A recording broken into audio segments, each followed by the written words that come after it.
Delhi assembly పోలింగ్లో పలుచోట్ల వివాదాలు నెలకొన్నాయి. సీలంపూర్లో కొంతమంది బుర్గాలో వచ్చి దొంగ ఓట్లు వేస్తున్నారని బీజేపీ నేతలు ఆరోపిస్తున్నారు. మహిళా సిబ్బందితో ఐడెంటిటీ తనిఖీ చేయాలని వారు డిమాండ్ చేస్తున్నారు. మరోవైపు ఢిల్లీ సీఎం అతిషి వ్యక్తిగత సిబ్బంది వాహనంలో పోలీసులు 5 లక్షల రూపాయలను స్వాధీనం చేసుకున్నారు. నగదు రవాణా చేస్తున్న వ్యక్తిని పోలీసులు అరెస్ట్ చేశారు. సరై కాలే ఖాన్ పోలింగ్ బూత్ వద్ద మాజీ డిప్యూటీ సీఎం మనీష్ సిసోడియాకు పోలీసులకు మధ్య ఘర్షణ జరిగింది.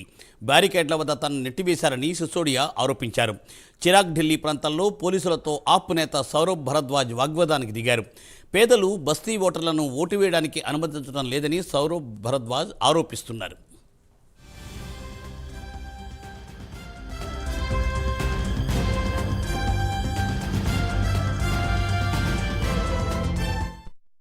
మధ్యాహ్నం 1 గంట వరకు 33.31% పోలింగ్ నమోదైంది. ఢిల్లీలో 1,56,00,000 మంది ఓటర్లు తమ ఓటు హక్కును వినియోగించుకుంటున్నారు. ఉదయం 7 గంటలకే ప్రారంభమైన పోలింగ్ సాయంత్రం 6 గంటల వరకు కొనసాగనుంది. రాష్ట్రపతి ద్రౌపది ముర్ము ప్రెసిడెంట్ ఎస్టేట్లోని డాక్టర్ రాజేంద్ర ప్రసాద్ కేంద్రీయ విద్యాలయంలో తమ ఓటు హక్కును వినియోగించుకున్నారు. దీనిపై మరింత సమాచారాన్ని మా నేషనల్ బ్యూరో చీఫ్ కళ అందిస్తారు. కళ. మూర్తి, దాదాపు ఈ రోజు ఢిల్లీ అసెంబ్లీ ఎన్నికల పోలింగ్ ఉదయం 7 గంటలకు ప్రారంభమైంది. అప్పటి నుంచి కూడా పోలింగ్ శాతం అంతా కూడా చాలా నెమ్మదిగా సాగుతూ ఉంది.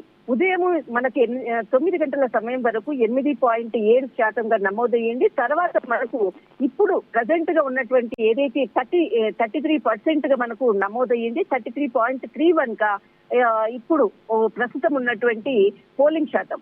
అయితే ఒకవైపు ఏదైతే ఢిల్లీలో ఉన్నటువంటి ఈ రోజు అంతా కూడా కళాశాలలు, తర్వాత మొత్తం వ్యాపార సంఘాలు, తర్వాత మొత్తం అంతా కూడా మూసివేయబడ్డాయి. అయితే ముఖ్యంగా పోలింగ్ శాతాన్ని పెంచడం కొరకు కూడా ప్రత్యేకంగా ఇక్కడ దీనికి సంబంధించినటువంటి ఎలక్షన్ కమిషన్ ప్రత్యేకమైనటువంటి ఏర్పాట్లను కూడా చేసింది. ముఖ్యంగా ఎవరైతే పోలింగ్ వేసినటువంటి పర్సన్స్ ఉన్నారో వాళ్ళకి కొన్ని షాపింగ్ మాల్స్ లో కానీ, తర్వాత మనకు ఓటర్ అంటే ఎవరైతే అభ్యర్థి ఓటు హక్కు వేసినటువంటి వారికి రేపు ప్రత్యేకంగా 6వ తేదీన రేపు ప్రత్యేకమైనటువంటి స్కీమ్స్ ని కూడా అలాట్ చేసినటువంటి సమాచారం కూడా ఉంది.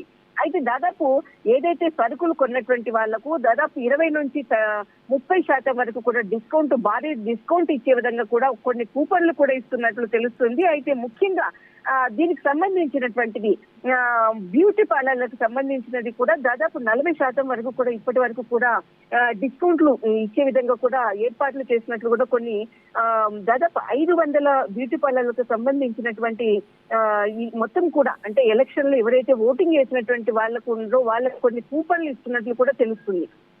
మరొక వైపు ఏదైతే మనకు ఢిల్లీ ఎలక్షన్ లో ముఖ్యంగా ఏదైతే ఎస్సీ కేటగిరీ ఉన్నటువంటి, ముస్లిం ఏరియా ఉన్నటువంటి కేటగిరీ, దళితులు ఉన్నటువంటి కేటగిరీ కిందికి మనం కొంత చూస్తే దాదాపు ముస్లిం ఉన్నటువంటి ఏదైతే ఓక్లా అనుకోవచ్చు, సీలంపూర్ అనుకోవచ్చు, తర్వాత మనకు ఈ న్యూఢిల్లీ ఈ కాన్స్టిట్యున్సీ అంతా కూడా ముస్లిం ఏరియాస్ తో ఉన్నటువంటి సామాజిక వర్గంతో ఉన్నటువంటి కాన్స్టిట్యున్సీ.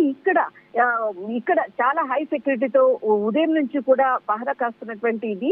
కానీ దాదాపు మధ్యాహ్నం నుంచి కూడా పలు చోట్ల కూడా కొంత వివాదాలు తలెత్తుతున్నాయి. దాదాపు సీలంపూర్ లో దాదాపు ముస్లిం వారికి సంబంధించినటువంటి బురకా అన్నది చాలా కామన్ డ్రెస్సింగ్. అయితే బురకా ధరించి వచ్చినటువంటి ఒక వ్యక్తులు దాదాపు దొంగ ఓట్లు వేస్తున్నారని బీజేపీ ఆరోపణ చేసింది. దీనికి సంబంధించినటువంటి కొన్ని విజువలైజేషన్స్ కూడా తీసుకోవడం జరిగింది. అయితే వారిని అక్కడ ఉన్నటువంటి మహిళా సిబ్బందితో ఐడెంటిఫై చేయమని కూడా వాళ్ళని డిమాండ్ చేయడం జరిగింది. అక్కడ కొంతమంది ఎవరైతే బూర్కా వేసుకుని వచ్చినటువంటి వాళ్లకు వారి మొహం చూపించడానికి కూడా కొంత అభ్యంతరాలు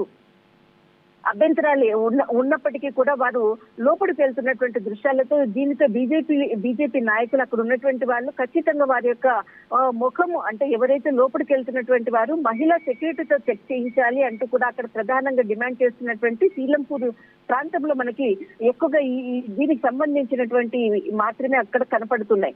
అయితే ముఖ్యంగా అతిషి ఏదైతే ఉందో అంటే ఇప్పుడు ప్రస్తుతం ఉన్నటువంటి సీఎం అతిషి కాల్కాజీ నియోజకవర్గం నుంచి ఆమె పోటీ చేస్తుంది. అక్కడ కూడా దాదాపు అక్కడ ఉన్నటువంటి వారి అంటే అతిషికి సంబంధించినటువంటి ఇబ్బంది దాదాపు 5 లక్షల రూపాయలు ఆయన వెహికల్ అంటే ఆమెకి దగ్గరగా ఉన్నటువంటి సన్నిహితుడు అనుకోవచ్చు, అంటే ఆయన సెక్యూరిటీ వాహనంలో 5 లక్షల రూపాయలు పట్టుకున్నట్లు కూడా తెలుస్తుంది. మరొక వైపు దాదాపు మనకు సౌత్ ఢిల్లీలో వచ్చేసేసి చిరాగ్ ఢిల్లీ, దాదాపు ఇది మద్రాస్ ఏరియా అని అంటారు. దాదాపు చిరాగ్ ఢిల్లీ, సౌత్ ఢిల్లీ చాలా ఇంపార్టెంట్ అయినటువంటి స్థలం. ఇక్కడ కూడా కొంత ఆప్ నేతకు తర్వాత అక్కడ ఉన్నటువంటి కార్యకర్తలకు మధ్య, బీజేపీ కార్యకర్తలకు మధ్య కొంత గొడవ జరిగినట్లు తెలుస్తుంది. దీనిపై అక్కడ ఉన్నటువంటి present situation Saurabh Bharadwaj election commission కూడా కంప్లైంట్ చేయడం జరిగింది. అక్కడ అంటే ఎవరైతే లోపలికి వెళ్తున్నటువంటి కొంతమంది వ్యక్తులను అడ్డుకోవడంతో సౌరవ్ భరద్వాజ్ అక్కడ ఉన్నటువంటి బారిగేట్లకు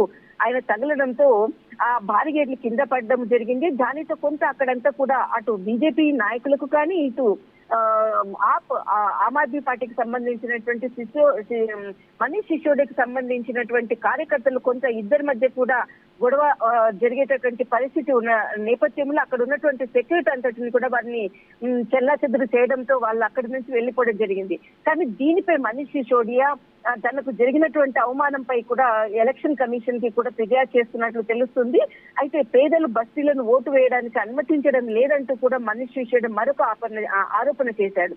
మొత్తం మీద మాత్రం ఈ రోజు మధ్యాహ్నం 1 గంట సమయం నుంచి కూడా కొంత అక్కడక్కడ చెదురుమదురు సంఘటనలు జరుగుతూ ఉన్నాయి. మనకు సాయంకాలము 6 గంటల వరకు సమయం ఉంది. అంటే ఇప్పటి వరకు కూడా ఏదైనా ఓటింగ్ శాతం పెరిగేటటువంటి అవకాశం ఉందా లేదా అంటే ఉండొచ్చు మాక్సిమం. ఎందుకంటే గతంలో మనకు దాదాపు 64% వరకు కూడా పోలింగ్ అయినటువంటి సందర్భం ఉంది. ఇప్పుడు ప్రజెంట్ ఈ రోజు ఇప్పటి వరకు మనకు అందుతున్నది పర్సెంటేజ్ మాత్రము ఇంకా మనకు 42% వరకు వస్తుందన్నటువంటి సమాచారం అందుతుంది. దాదాపు సాయంకాలము 6 గంటల వరకు కూడా మొత్తం అంతా కూడా ఈ ఓటింగ్ శాతం పెరిగేటటువంటి అవకాశం ఉంది. కానీ ఈ ఓటింగ్ అంటే ఏదైతే ఓటింగ్ శాతం ముగిసే సమయానికి దాదాపు ఈ 2-3 గంటలు చాలా కీలకం. దాదాపు మనకు జనరల్ గా ఉండేటటువంటి ఏదైతే నియోజకవర్గాలు ఉందో దాదాపు మనకు 52 నియోజకవర్గాలు దాదాపు జనరల్ గా మనకి జనరల్ గా వచ్చేటటువంటి నియోజకవర్గాలు. తర్వాత మనకు ఏదైతే ముస్లిం ఏరియాస్ కి సంబంధించిన కొన్ని క్రిటికల్ ప్లేసెస్ ఉన్నాయి వాటిపై చాలా మంది ఇప్పటికే కూడా హై సెక్యూరిటీని ఫోకస్ చేయడం జరిగింది. మనకి ఇంకా మరికొంత సమాచారం రావాల్సి ఉంది. మూర్తి, థ్యాంక్ యూ కళ మేడం, థ్యాంక్స్ ఫర్ అప్డేట్.